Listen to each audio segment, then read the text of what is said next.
جی تو ناظرین، بسم ڈرامہ میں اب تک ہم نے دیکھا کہ توقیر کافی پریشان ہوتا ہے جب سے اسے ریحام نے بتایا ہوتا ہے کہ معصومہ نے اس کے میسیجز ڈیلیٹ کیے ہیں۔ پھر اتنے میں اس کے آفس کا ایک امپلائی اس کے پاس آتا ہے۔ وہ اس سے کہتا ہے کہ ضروری کام تھا، اس سلسلے میں مجھے گھر پہ آنا پڑا۔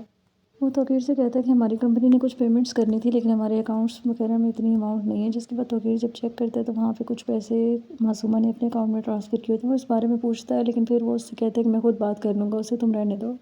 پھر معصومہ توقیر کے پاس جاتی ہے اور اس سے کہتی ہے کہ آپ مجھ سے خواہ بدگمان ہو رہے ہیں۔ کل بھی آپ نے مجھ سے اس طرح سے برے لہجے میں بات کی ہے، جبکہ آپ جانتے ہیں میں نے کوئی میسیجز ڈیلیٹ نہیں کیے، کوئی غلط فہمی ہوئی ہے آپ کو۔ پھر وہ اسے اکاؤنٹ کی ڈیٹیلز دکھاتا ہے کہ کیا یہ پیسے تم نے اپنے اکاؤنٹ میں ٹرانسفر نہیں کیے، جس کے بعد وہ کہتی ہے اب آپ پھر سے مجھ پہ شک کر رہے ہیں اور مجھے غلط سمجھ رہے ہیں، ایسا کچھ بھی نہیں ہے، آپ میری بات سنیں۔ لیکن وہ اس کی کوئی بات نہیں سنتا اور اسے جانے کے لیے کہہ دیتا ہے۔ دوسری طرف اب زہیب اپنی زندگی میں کافی زیادہ خوش ہوتا ہے اپنی بیوی کے ساتھ۔ توقیر کچھ چینجنگ کرتا ہے اکاؤنٹس میں، جس کے بعد ان کے اکاؤنٹس آفس والے بندے بھی بات کر رہے ہوتے ہیں کہ کیا معصومہ کو اس بارے میں نہیں پتہ، اگر پتہ چل گیا تو پتہ نہیں اب تو بہت تماشا ہونے والا ہے۔ معصومہ جیسے ہی وہ میل پڑھتی ہے تو اسے بھی غصہ آ جاتا ہے۔ وہ آتی ہے توقیر کے پاس اور اس سے کہتی ہے آپ نے میری انسلٹ کی ہے جو چینجز آپ نے کیے ہیں۔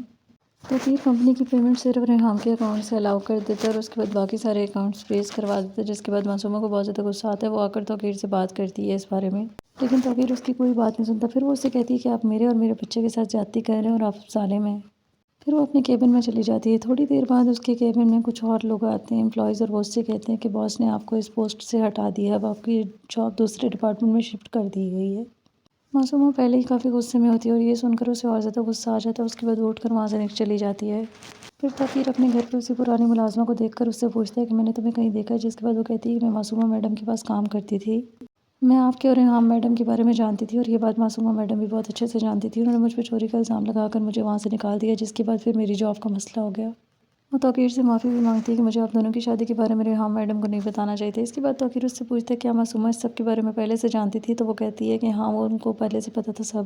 معصومہ جب گھر آتی ہے تو اس کی امی گھر پہ نہیں ہوتی۔ وہ اپنی امی کو کال کر کے ساری باتیں بتا دیتی ہے۔ وہ بہت زیادہ غصے میں ہوتی ہے۔ وہ کہتی ہے کہ اگر وہ اپنے بیٹے کا غم منا رہے ہیں تو منائیں، لیکن میں اب اپنی زندگی جیوں گی، اب میں ان کے بارے میں نہیں سوچوں گی۔ معصومہ کی امی اسے سمجھاتی ہیں تمہیں پریشان ہونے کی ضرورت نہیں، ویسے بھی تم کافی کچھ لے چکی ہو، باقی جو رہ گیا اس کو فی الحال چھوڑ دو، وہ بھی تمہارے پاس ہی آئے گا۔ دوسری طرف توقیر اب پچھتا رہا ہوتا ہے کہ کیسے وہ معصومہ کے چنگل میں پھنس گیا اور کس طرح سے معصومہ نے اس کی زندگی برباد کی ہے۔ کیا معصومہ کو اس سب سے کوئی فرق پڑے گا یا نہیں، ہمیں دیکھنے کو ملے گا اس ڈرامے کی آنے والی ایپیسوڈ میں۔ تو دیکھتے رہیے ڈرامہ سیریل بسمل، اور مزید اپڈیٹس کے لیے میرے چینل کو لائک اینڈ سبسکرائب ضرور کریں۔ اللہ حافظ۔